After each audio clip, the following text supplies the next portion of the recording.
इतनी बड़ी डिजास्टर निकली है ना अक्षय कुमार की लेटेस्ट मूवी सेल्फी की डिजास्टर वर्ड खुद उसके सामने छोटा लगने लगता है। हाँ, अगर तुमको नहीं पता तो अक्षय कुमार की एक मूवी सेल्फी आने वाली थी, वो पिछले हफ्ते आ गई और शुरू होते ही खत्म भी हो गई। तुम ही सोच के देखो कि ये सेल्फी मूवी का प्रमोशन अक्षय कुमार ने कहा नहीं किया। इंस्टाग्राम रील्स के ऊपर तो पूरी जान लगा दी भाई, टाइगर श्रॉफ के साथ स्टेप कर रहे हैं, सलमान खान के साथ रील बना रहे हैं, कुछ दिनों पहले गिनीज बुक का वर्ल्ड रिकॉर्ड बनाया सेल्फी खींचने में। अब ऐसे में तुमको नहीं पता तो तुम गेस करो कि अक्षय कुमार की पिक्चर है तो पहले दिन कितनी कमानी चाहिए। वाइल्ड कोई भी नंबर ले लो, ले लिया ना। तो अब एक्चुअल आंसर सुनने के बाद ऐसा मत समझना कि मैं मजाक कर रहा हूँ। उसका डे 1 का कलेक्शन आया 2.5 करोड़, हाँ 2.5। और ये नंबर कितना लो है अक्षय कुमार की करियर तुम उठा के देखोगे तो पिछली मूवी जो उनकी ये 2.5 करोड़ से कम पहले दिन कमाई थी वो था 2009 में, ऑलमोस्ट 14 साल पहले। फिर भी अगर तुमको आइडिया नहीं लगा तो अक्षय कुमार की पिछली रिलीज ले लो, राम सेतु। उसने अपने पहले 8 दिन तक रोज 2.5 करोड़ से ज्यादा ही कमाया था। फिर भी राम सेतु फ्लॉप हुई। सेल्फी जो पहले दिन उतना नहीं कमा पा रही तो वो क्या होगी। इसके पिछले ही हफ्ते शहजादा रिलीज हुई थी, उसका अगर एग्जांपल देना हो तो फिर क्लैश हुआ था एंटमैन क्वांटममेनिया के साथ। फिर भी शहजादा ने 6 करोड़ की ओपनिंग ली और वो भी फ्लॉप है। कार्तिक आर्यन की पिक्चर 6 करोड़ ले रही है तो पहले ही गई है, तो अक्षय कुमार की 2.5 करोड़ 2.5। लेकिन अगर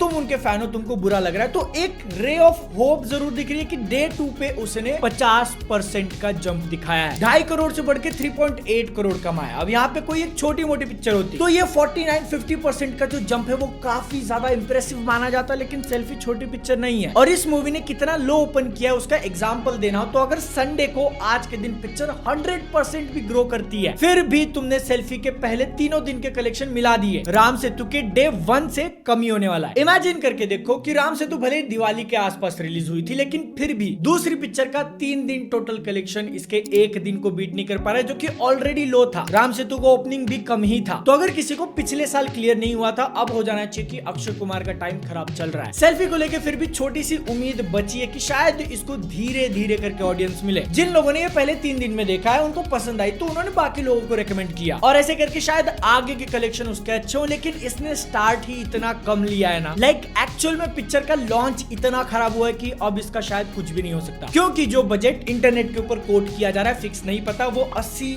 100, 110 करोड़ के आसपास है। सोच के देखो, सबसे लोएस्ट नंबर अपन पकड़े 80 करोड़, फिर भी वो पिक्चर 2 करोड़ कमा रही है पहले दिन। पिछले साल भी हमने ये ट्रेंड देखा था, लेकिन वो मोस्टली खराब मूवीज के साथ हो रहा था। अब तो भैया सबके साथ हो रहा है। शहजादा की बात ले लो, पहले दिन 6 करोड़ की ओपनिंग मिली थी उसको, जो कि सेल्फी से 2 गुना ज्यादा है, एक्चुअली मोर देन ट्वाइस। लेकिन चौथे दिन यानी कि मंडे को पिक्चर इतनी गिर गई कि 2 करोड़ के रेंज में आ गई और वीक नंबर 1 खत्म होते होते 27 करोड़ इसके टोटल हुए और ऑलमोस्ट पिक्चर खत्म हो गई है। यहाँ से आगे शहजादा का जो लाइफ टाइम जाएगा वो मे भी 35 या अगर अच्छी चल गई तो 40। इससे अपने को क्या सीखने मिला? पिछले महीने जो पठान के कारण एक खुशी सी छा गई थी बॉलीवुड के अंदर, वो एक न्यू बिगिनिंग नहीं बल्कि एक्सेप्शन था। ऑनेस्टली बोलूं तो यहाँ पठान से कंपैरिजन करना ही नहीं चाहता मैं, क्योंकि वो लिटरली बुलिंग हो जाएगी। लेकिन फिर भी अंदर कीड़े कम नहीं है। तो तुमको आइडिया देना हो, अक्षय कुमार की एक मूवी, कार्तिक आर्यन की एक मूवी, दोनों के अपन लाइफ टाइम कलेक्शन मिलाएंगे, लाइफ टाइम, तो इस बात की पॉसिबिलिटी है कि वो नंबर पठान के डे 1 से कम हो। हाँ, सोचो इस बारे में, कहां इस पिक्चर का एक दिन की कमाई और कहां इन दोनों की जिंदगी भर की, फिर भी नॉट इक्वल। जैसा मैंने बोला कि पॉसिबिलिटी है, सेल्फी ने अगर अच्छा ट्रेंड दिखा दिया तो नंबर ऊपर नीचे हो जाएगा। लेकिन एक चीज तो डेफिनेटली क्लियर हो चुकी है, लोग वही पिक्चरें थिएटर में देखने जा रहे हैं जिनके पोस्टर्स और ट्रेलर्स लोगों को एक्साइट करें। मूवी कैसी बनी है ये बात की बात, लोग थिएटर में देखने ही नहीं जाएंगे तो चांस कहां से मिलेगा। लेकिन फिर इससे एक इंटरेस्टिंग क्वेश्चन निकलता है कि जो मिड साइज की मूवीज हुआ करती थी, क्या वो डेंजर में? क्योंकि ये सेल्फी ओवरऑल एक खराब मूवी नहीं है। पिछले साल अक्षय कुमार की इतनी पिक्चरें आई थी, उसमें से बच्चन पांडे, सम्राट पृथ्वीराज, राम सेतु, कठपुतली, उन सबसे अच्छी है लेकिन फिर भी नहीं चली। जिसको वेरीफाई करने के लिए तुम थिएटर में जा नहीं सकते, तो जब ओटीटी पे आएगी तब देख लेना। लेकिन अगर ये सेल्फी जैसी मूवी लॉकडाउन से पहले रिलीज होती तो डेफिनेटली 70-80 करोड़ तो आराम से कमा लेती। लेकिन आज के टाइम पे ये जो मिड बजट की मूवीज है, हाँ 80 करोड़ ज्यादा होता है, लेकिन अक्षय कुमार के लिए तो मिड बजट ही है। इस टाइप की मूवीज अच्छी होने के बाद भी नहीं चले यार, तुम आयुष्मान खुराना का देख लो, क्योंकि ये चीज सिर्फ 1-2 एक्टर्स नहीं बल्कि सबके साथ हो रहा है, दूसरी इंडस्ट्रीज में भी। मार्वल का एग्जांपल, एंटमैन क्वांटममेनिया रिलीज हुई थी, 8.5 करोड़ को ओपनिंग लिया, पहले ही मंडे को 72% गिर गई, 2.3 करोड़ कमाए। और ये चीज इंडिया में नहीं बल्कि बाहर भी हो रही है। क्वांटममेनिया ने एंटमैन फ्रेंचाइज का सबसे बड़ा ओपनिंग लिया था, $104 मिलियन ओपनिंग वीकेंड पे कमाए थे। अब ऐसा एस्टिमेट किया जा रहा है कि सेकंड वीकेंड पे पिक्चर जितनी गिरेगी ना, वो पूरे एमसीयू की हिस्ट्री में सबसे खराब होने वाला है। जिसको लेके काफी सारे थॉट्स और ओपिनियन शेयर किए जा रहे हैं कि भाई पिक्चर चले क्यों नहीं रही है। ज्यादातर पिक्चरें लोगों तक पहुंच नहीं रही, पहुंच रही है तो एक्साइट नहीं कर रही, और क्या सेल्फी के केस में ज्यादा ट्राई हार्ड कर दिया प्रमोट करने का। और तुम भले ही मेरे इस ओपिनियन से अग्री करो ना करो, लेकिन ये एक बहुत बड़ा रिस्क है पूरे इंडस्ट्री के लिए कि जनरल ऑडियंस जो कि मूवी देखने को एक प्राइमरी सोर्स ऑफ एंटरटेनमेंट मानती थी, वो अब ऐसा ना सोचे। सोच के देखो कितने लोग होंगे जिनके पास दिन में थोड़ा खाली टाइम बचता है तो वो पिक्चर नहीं, उसके बदले रील्स देख रहे हैं या यूट्यूब पे वीडियोस। और दूसरा जो एक ट्रेंड दिख रहा है कि कुछ बड़ी पिक्चरें चल रही है तो वो काफी ज्यादा चल रही है, जैसे पठान। यही चीज अगर कंटिन्यू रही कि जो सिलेक्टेड ही मूवीज है वो काफी ज्यादा चल रही है, लेकिन मिड बजट की मूवीज थिएटर के अंदर से खत्म, लेकिन लो स्केल पे कुछ मूवीज बड़ा सरप्राइज दे रही है। अगर ऐसा रहा तो फिर